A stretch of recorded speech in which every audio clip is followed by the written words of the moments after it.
ወንዶች በግንኙነት ህይወታችሁ ማወቅ ያለባችሁ አንድ ቁልፍ ነገር የግንኙነት ህይወት የእናንተ ኃላፊነት ብቻ እንዳልሆነ ነው። ግንኙነት ላይ ሴትም ወንድም የራሳቸው ሚና አላቸው። ጤናማ ግንኙነት እንዲኖራችሁ ሁለታችሁም ማድረግ ያለባችሁ አስተዋጽኦች አሉ። አንዳንድ ወንዶች ግን ከፍተኛ ጭንቀትና ውጥረት ውስጥ እንዳሉ እኔ ጋር በሚመጡበት ጊዜ ለመረዳት እችላለሁ። የእነሱ ኃላፊነት ብቻ ነው የሚመስላቸው ግንኙነትና ለዛም የብልት ዝግጁነት ጥንካሬ ስታንድ ባይ ሆኖ እንዲጠብቃቸው በቃ ግንኙነት በታሰበ ቁጥር ብልት ዝግጁ እንዲሆን ቆይታም በራሳቸው መቆጣጠር እንዲችሉና ሴቷን እስከምትፈልገው ጊዜ ድረስ ግንኙነቱን ማድረግ እንዲችሉ የነሱ ሚና ብቻ እንደሆነ በመረዳት ከፍተኛ ስነ ልቦና ጫና ውስጥ ይገባሉ። እንደዛ አይደለም። ግንኙነት ላይ መጀመሪያ ከሚስቶቻችሁ ጋር አይዘር ከጓደኞቻችሁ ጋር ተነጋገሩ። ምንም ነገር ሀፕን ሊያደርግ ይችላል። ስሜት ሊጠፋ ይችላል። የግንኙነት ጊዜ ጥንካሬ ልታጡ ትችላላችሁ። ቶሎ ልትጨርሱ ትችላላችሁ። አንዳንዴ ደግሞ ቶሎ ላትጨርሱ፣ እርካታ ላይኖራችሁ ይችላል።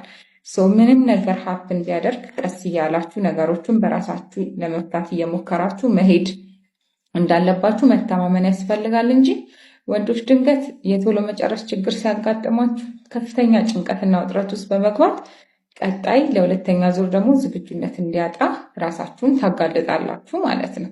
ስለዚህ ማድረግ ያለባችሁ ነገር ምንም ሊያጋጥም እንደሚችል ማወቅ እና ደግሞ ያ ደግሞ የእናንተ ኃላፊነት ብቻ እንዳልሆነ መረዳት ነው። እኔ ከሚያጋጥሙኝ ታካሚዎች እንደዚህ አይነት ጉዳይ ገና ለገና እንዳያጋጥመኝ ብለው ያው ማርኬት ላይ በሰፊው የሚታወቀው ቫያግራ ነው። እሱም መድኃኒት የሚጠቀሙ ወንዶች ምንም ችግር ሳይኖርባቸው ማለት ነው።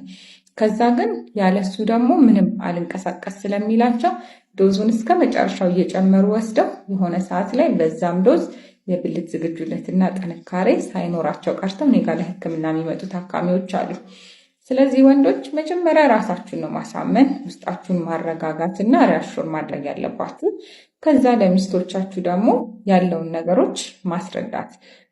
የመጀመሪያው ቴራፒ የሚጀምረው ከእናንተ መነጋገር ስለሆነ ማለት ነው።